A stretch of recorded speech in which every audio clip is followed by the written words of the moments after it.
Yeshayahu, chapter 7. And it was in the days of Ahaz, the son of Joatham, the son of Uzziyahu, king of Yehudah, that Rathine, the king of Aram, and Paqah, the son of Romeliyahu, king of Yisrael, went up to Jerusalem to war against it, but could not prevail against it.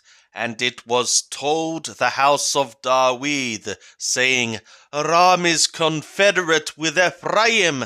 And his heart trembled, and the heart of his people, as the trees of the forest tremble with the wind. Then said Yahweh to Yeshayahu, Go forth now to meet Ahaz, thou and Shahar-Yashub thy son, at the end of the conduit of the upper pool, in the highway of the fuller's field. And say to him, Take heed, and be quiet.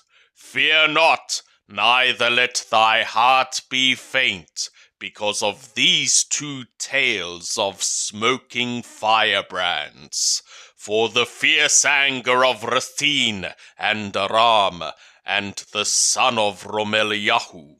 Because Aram, Ephraim, and the son of Romeliyahu have purposed evil against thee, saying, Let us go up against Yehudah, and vex it, and let us make a breach therein for us, and set up a king in the midst of it, even the son of Abiel. Thus saith the Lord Yahweh, It shall not stand, neither shall it be. For the head of Aram is Damashek, and the head of Damashek is Rathine, and within 65 years shall Ephraim be broken in pieces, so that it shall not be a people. And the head of Ephraim is Shamron, and the head of Shamron is Romeliyahu's son.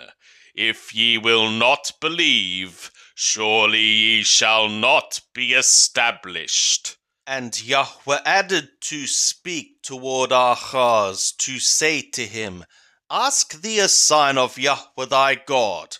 Ask it either in the depth, or in the height above.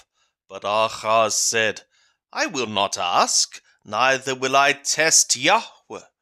And he said, Hear ye now, O house of David, is it a small thing for you to weary men, that ye will weary my God also?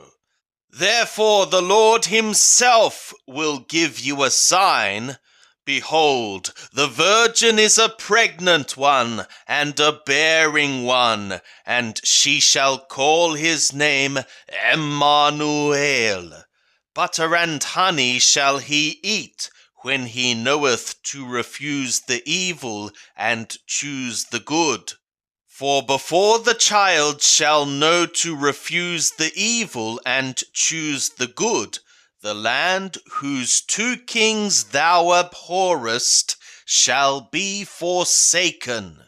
Yahweh will bring upon thee, and upon thy people, and upon thy father's house, days that have not come from the day that Ephraim departed from Yehudah, even the king of Ashur. And it shall be in that day that Yahweh will hiss for the fly that is in the uttermost part of the rivers of Mithraim, and for the bee that is in the land of Ashur. And they shall come, and shall rest all of them in the desolate valleys, and in the clefts of the rocks, and upon all thorn hedges, and upon all pastures. In that day will the Lord shave with a razor that is hired in the parts beyond the river, even with the king of Ashur, the head and the hair of the feet, and it shall also consume the beard. And it shall be in that day that a man shall keep alive a young cow and 2 sheep. And it shall be that because of the abundance of milk which they shall give, he shall eat butter. For butter and honey shall every one eat that is left in the midst of the land.